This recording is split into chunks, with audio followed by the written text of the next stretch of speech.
On va partir un peu moins loin, direction Bruxelles pour notre rubrique Sans frontières et on retrouve Valérie Lerouge. À 10 jours de la date prévue du Brexit, les institutions européennes attendent évidemment fébrilement que Londres vote l'accord trouvé la semaine dernière. Les députés britanniques, on le sait, vous le voyez dans les journaux, font durer le suspense en utilisant des procédures au gouvernement. Mais sur le fond, Valérie, qu'est-ce que cet accord prévoit de plus que le précédent? Parce que c'est la question essentielle. Bonjour. Bonjour Damien, bonjour à tous. Eh bien, l'accord arraché ici la semaine dernière et dont Boris Johnson est si fier prévoit de fait un statut unique pour l'Irlande du Nord. L'Irlande du Nord, après le Brexit, sera un peu plus européenne, par exemple, que l'Écosse ou le Pays de Galles. Un statut hybride qui aurait été franchement rédhibitoire il y a 6 mois, mais qui a le mérite d'enlever une épée de Damoclès qu'il y avait au-dessus des hard Brexiteurs. Un petit peu de pédagogie. L'ancien accord de Theresa May prévoyait en fait que si on ne trouvait pas de système douanier satisfaisant d'ici à 2 ans qui permettait de contrôler les marchandises sans rétablir de frontières physiques, eh bien l'accord prévoyait que tout le Royaume-Uni resterait dans l'union douanière. C'était impossible pour les hard Brexiteurs qui imaginaient qu'ils allaient avoir un Brexit sans les avantages qu'ils espèrent du Brexit. Les négociateurs ont donc mis au point un système assez complexe, vous allez le voir, de nouveaux contrôles des marchandises, mais qui enlève cette hypothèque, ce backstop comme on l'appelait ici. Reportage avec Descartes et Lucas Campisi et Frédéric Ferdinand.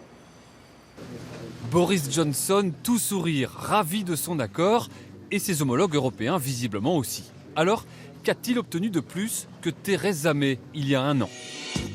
Londres et Bruxelles ont clairement fait des concessions pour mettre en place un système douanier qui évite de rétablir une frontière physique entre l'Irlande du Nord et la République d'Irlande.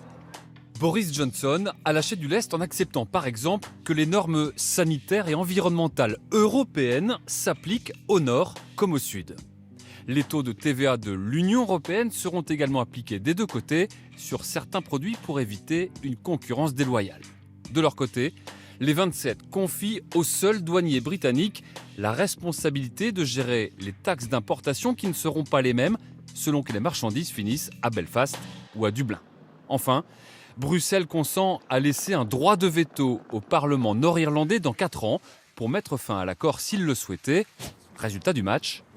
L'Europe mène la partie parce qu'elle a imposé que l'Irlande du Nord reste dans les règles douanières et du marché unique européen et parce que dans la déclaration politique qui a été signée par Boris Johnson, les bases sont posées pour la négociation d'un futur accord de libre-échange avec un respect des normes européennes, sociales, environnementales, fiscales et de concurrence. Au-delà des aménagements sur l'Irlande, le nouveau texte vanté par Boris Johnson reprend plus de 95% de l'accord conclu l'an passé, faute de frappe comprise.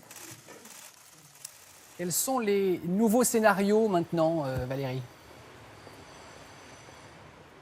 Il y en a 3. Le premier que Bruxelles espère, c'est que Boris Johnson va réussir à faire voter l'accord d'ici la fin de semaine. Et il n'y aura donc plus besoin d'étudier sa demande de report. Le deuxième, c'est que Londres a besoin d'un petit report technique, d'un délai technique pour faire passer les lois qui transcrivent cet accord dans les lois britanniques et auquel cas Bruxelles accordera sans aucun problème quelques jours, peut-être quelques semaines de plus.